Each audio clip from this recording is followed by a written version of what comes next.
Hello again. The next story is Little Miss Bossy and the Magic Word. Are you sitting comfortably? Then I'll begin. Little Miss Bossy is bossy. Bossier than the bossiest person you know. She is also very rude. Nearly as rude as Mr. Uppity, which is very rude indeed. She never says please and she never says thank you. Like the time she met Mr. Sneeze. "A tissue!" sneezed Mr. Sneeze. "Stop sneezing!" ordered Miss Bossy. "I can't! A tissue! Help it!" replied Mr. Sneeze. "Nonsense!" said Miss Bossy. Like the time she met little Miss Chatterbox. "Good morning," said Miss Chatterbox. "Lovely day, isn't it? Just the right weather for a walk. Talking about the weather." "Be quiet!" ordered Miss Bossy. And like the time she tripped over Mr. Small. "You're too small!" exclaimed Miss Bossy. "Grow up!" "I can't," said Mr. Small. "Then get out of my way in future," ordered Miss Bossy. Poor Mr. Sneeze, poor little Miss Chatterbox, and poor Mr. Small.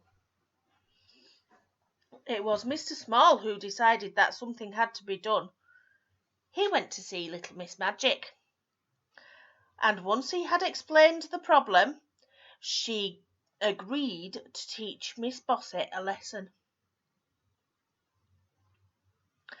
"And I think I know just how to do it," she replied. The next day little Miss Bossy bumped into Mr. Greedy. "You're too big," she cried. "Lose some weight." At the same time little Miss Magic, who had followed Miss Bossy, muttered a very magic word. And do you know what happened? Of course you don't. But you do now. "Who are you calling big?" laughed Mr. Greedy.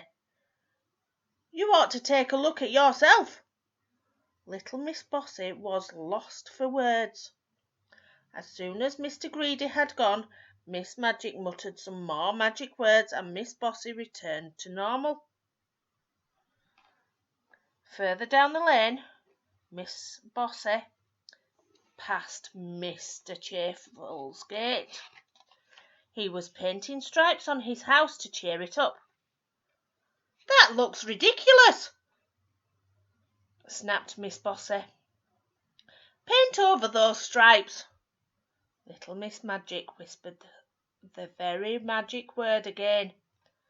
Mr. Cheerful started to chuckle. "You ought to look at yourself," he laughed. "Can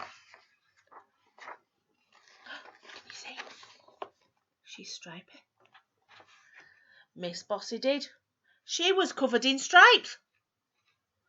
From her hiding place little Miss Magic smiled to herself. Next she met little Miss Splendid. "What a stupid hat," she said. "Go and put on something more sensible." Miss Magic uttered the magic word again, and I'm sure you can guess what happened next. "Speak for yourself," said Miss Splendid, bursting into laughter. And for the third time that day, little Miss Bossy was lost for words.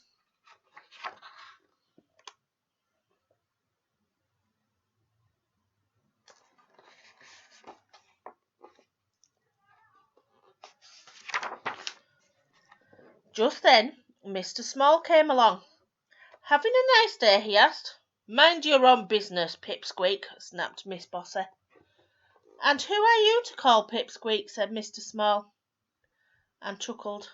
"Haven't you learnt your lesson yet?" Miss Magic came out from behind the tree where she had been hiding. "Oh, it's you," squeaked Miss Bossy. "Turn me back to my proper size."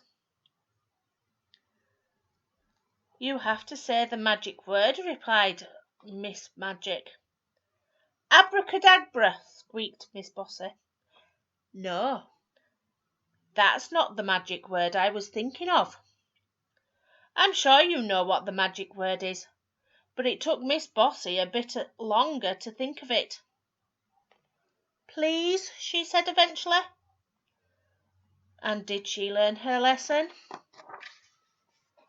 Well, she learnt one lesson. Little Miss Bossy is still just as bossy as ever, but at least she now says please. Go to sleep, please.